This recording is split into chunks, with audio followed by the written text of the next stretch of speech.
la reine Elisabeth ne rencontrera peut-être jamais Lilibet, l'arrière-petite-fille nommée en son honneur, avec un effort gargantuesque désormais requis des deux côtés pour y arriver, estime un commentateur royal. Mais Jonathan Sacerdotti a déclaré qu'il n'était néanmoins pas exclu que Meghan et Harry puissent ramener leur fille et son frère aîné Archie au Royaume-Uni pour une visite de Noël sensationnelle, tout en soulignant à quel point cela serait difficile à organiser.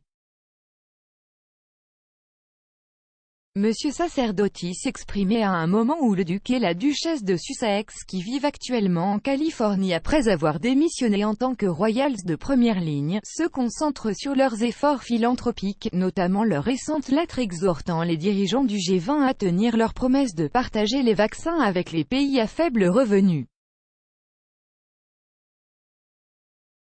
Pendant ce temps, la reine, 95 ans, a récemment été contrainte d'abandonner son projet d'assister au sommet de la COP26 à Glasgow après avoir passé une nuit à l'hôpital et avoir été invitée à se reposer.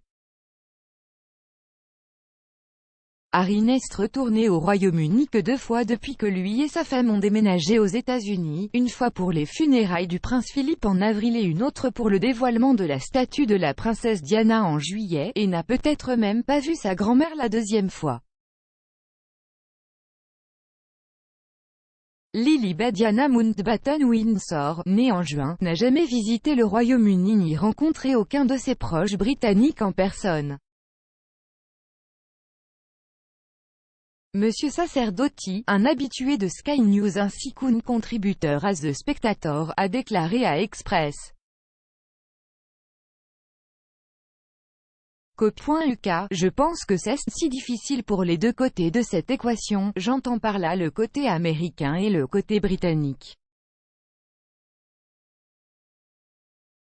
Je pense que quoi qu'il arrive maintenant, cela attire des masses de publicité et de spéculation sur ce qui se passe et comment sont les relations. C'est vraiment dommage qu'il ne puisse pas simplement s'écarter de tout cela et permettre à la reine de rencontrer les nouveaux membres de la famille, en particulier Lilibet qu'elle n'a jamais rencontré à notre connaissance. Toute décision de la part de Harry et Meghan de se rendre au Royaume-Uni déclencherait sans aucun doute le moulin à rumeurs, a souligné M. Sacerdotti. Il a déclaré « Je pense que cela leur rend la tâche très difficile et je ne pense pas que nous devrions les blâmer entièrement pour cela. » Le déménagement des Sussex aux États-Unis et la publicité massive qu'il a suscitée n'ont pas facilité la situation, a-t-il reconnu. Mais il a averti, quoi qu'il fasse, maintenant, il est pratiquement impossible de voir comment cela pourrait se passer sans des masses de spéculation et de complications. Monsieur Sacerdotti a déclaré que ce serait une énorme honte si la reine ne rencontrait jamais Lilibet en personne. Il a ajouté « Je pense que beaucoup d'entre nous ne rencontrent pas d'arrière-grands-parents, et même ceux qui le font ne se souviennent souvent pas d'eux à l'âge adulte, mais cela ne veut pas dire que ce n'est pas pertinent ou n'a pas d'importance. Bien sûr que oui et c'est symboliquement important dans ce cas également, d'autant plus qu'elle porte le nom de la reine. Cela dit, on pense qu'ils se sont rencontrés en ligne par le biais d'appels vidéo, bien que cela puisse être une étrange façon de se rencontrer à cette époque, d'autant plus qu'un bébé ne serait pas vraiment conscient. Mais les bébés de cet âge ne sont pas conscients de trop, je pense que s'il y a une opportunité, les deux parties le prendraient volontiers pour que la reine et Lilibet se rencontrent et en effet pour que la reine rencontre Harry et Meghan en privé peut-être. Mais je ne vois pas comment c'est possible en ce moment sans une planification très minutieuse.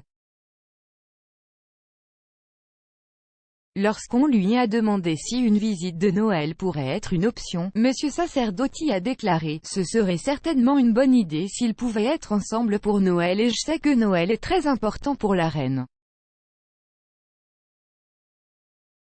Pour autant que nous le sachions tous, c'est toujours une période spéciale de l'année pour elle, pas seulement religieusement, mais en termes de famille comme pour la plupart des Britanniques. Je pense donc que si c'était possible, ce serait certainement quelque chose qui pourrait être une opportunité. Cependant, il a souligné une fois de plus l'examen minutieux qui en résulterait serait difficile.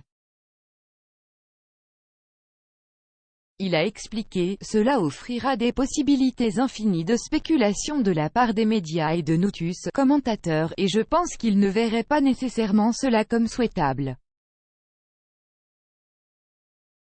Je pense qu'aucun d'entre nous ne sait quelle est la situation réelle. Nous ne sommes pas au courant de leurs conversations privées et même les morceaux qui s'échappent par des contacts et des sources proches ne sont pas nécessairement fiables. Donc, je pense qu'en termes de savoir s'ils peuvent ou non se rencontrer pour Noël, nous devons leur laisser le soin. Monsieur Sacerdotti a suggéré, d'une certaine manière, je pense que la meilleure chose pour tous serait s'il y avait une sorte de moyen magique pour qu'ils puissent se rencontrer de manière totalement secrète et privée, mais ce n'est pas vraiment possible et je ne peux même pas les voir. Essayez de planifier quelque chose comme ça parce que s'il y avait une fuite, ce serait encore plus explosif.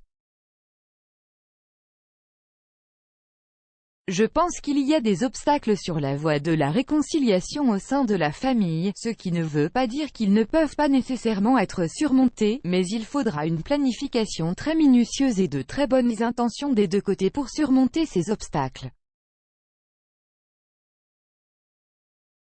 Il a poursuivi, je pense que lorsqu'une famille a des difficultés, il faut souvent un effort énorme et gargantuesque pour les surmonter pour le bien des relations familiales individuelles et de groupe et de l'amour et de l'affection que les familles ressentent même lorsqu'elles sont en désaccord ou se brouillent avec une autre, et je pense juste qu'il s'agit de la famille royale et que ces personnes sont aussi en vue qu'elles ne font que rendre cela plus difficile. Cela peut les empêcher de surmonter ces obstacles. Et c'est l'un des défis.